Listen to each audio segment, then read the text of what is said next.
Hello दोस्तों, नमस्कार। स्वागत है आप सबका आपके अपने यूट्यूब चैनल जीके जीएस वाला में। तो दोस्तों, जैसा कि आपको मालूम है, जीके जीएस वाला डेली बेसिस टॉप 20 क्वेश्चन लेकर के आता है जीके जीएस के, और वो बिल्कुल इम्पोर्टेंट आपकी रेलवे एनटीपीसी एग्जाम के लिए और आरआरबी ग्रुप डी के लिए बहुत ही इम्पोर्टेंट प्रश्न है। तो मुझे उम्मीद है कि आप लोग ये वीडियो अंत तक देखेंगे। और 20 क्वेश्चंस हैं। 20 क्वेश्चंस, ये सारे क्वेश्चंस मैंने प्रीवियस ईयर 2013 से 2018 के बीच जितनी भी परीक्षाएं रेलवे की हुई है, उन सभी में से ये क्वेश्चन कॉमन छांट करके लिया गया है। तो आप अगर इस क्वेश्चन को देखते हैं, इंपॉर्टेंट क्वेश्चन है, तो मुझे उम्मीद है कि आप परीक्षा में बहुत अच्छा स्कोर कर पाएंगे। तो चलिए विदाउट टाइम इसके शुरू करते हैं। लेकिन शुरू करने से पहले अगर आप हमारे यूट्यूब चैनल के नए व्यूअर हैं तो प्लीज़ चैनल को सब्सक्राइब करिए, बेल आइकन प्रेस करिए, ताकि आने वाले नए वीडियो का नोटिफिकेशन सबसे पहले आपको मिले। तो चलिए शुरू करते हैं। आज का हमारा पहला प्रश्न है, भारत के लौह पुरुष के नाम से किसे जाना जाता है? तो सरदार वल्लभ भाई पटेल को। अगला प्रश्न है प्रश्न नंबर 2, मदर टेरेसा का जन्म कहाँ हुआ था? तो मदर टेरेसा का जन्म अल्बानिया में हुआ था। अगला प्रश्न है प्रश्न नंबर 3, प्रथम मानव अंतरिक्ष यात्री कौन था? तो प्रथम मानव अंतरिक्ष यात्री यूरी गागरिन थे। अगला प्रश्न है प्रश्न नंबर 4, लुम्बिनी एक पवित्र स्थान है, लेकिन किसका स्थान है? तो ये बौद्धों का एक पवित्र स्थान है। अगला प्रश्न आता है प्रश्न नंबर 5, विडम्बन किस खेलों से संबंधित है? तो विबंडल ये है लॉन टेनिस से संबंधित है।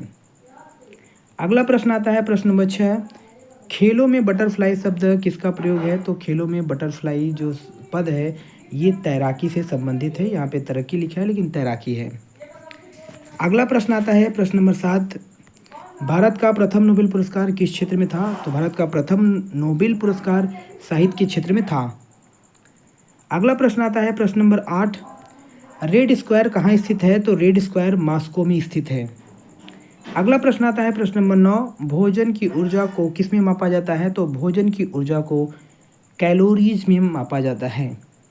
अगला प्रश्न आता है प्रश्न नंबर 10, दूध का घनत्व किस में मापा जाता है या किससे द्वारा मापा जाता है? तो दूध का घनत्व लैक्टोमीटर द्वारा मापा जाता है। अगला प्रश्न आता है प्रश्न नंबर 11, भूकंप की तीव्रता को किसके द्वारा मापा जाता है? तो भूकंप की तीव्रता जो है ये सिस्मोग्राफ द्वारा मापा जाता है। अगला प्रश्न आता है प्रश्न नंबर 12, प्रतिष्ठित एबेल पुरस्कार। प्रतिष्ठित एबेल पुरस्कार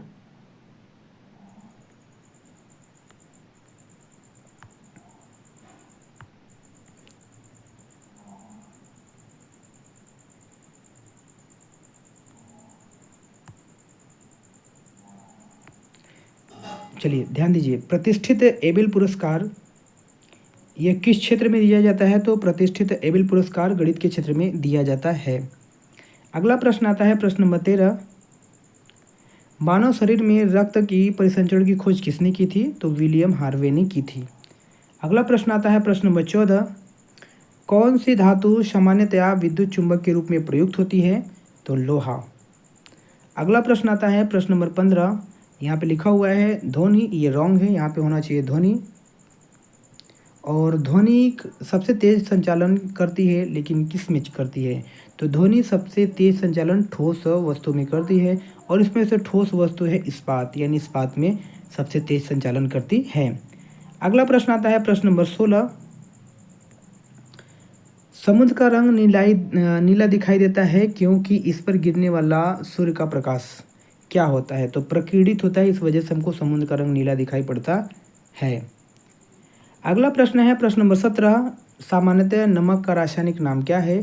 तो नमक का रासायनिक जो सूत्र होता है NaCl यानी सोडियम क्लोराइड होता है। तो option number B is a correct option. अगला प्रश्न आता है प्रश्न नंबर 18 यानी 18, विटामिन सी का रासायनिक नाम क्या है? तो विटामिन सी का रासायनिक नाम साइट्रिक एसिड है।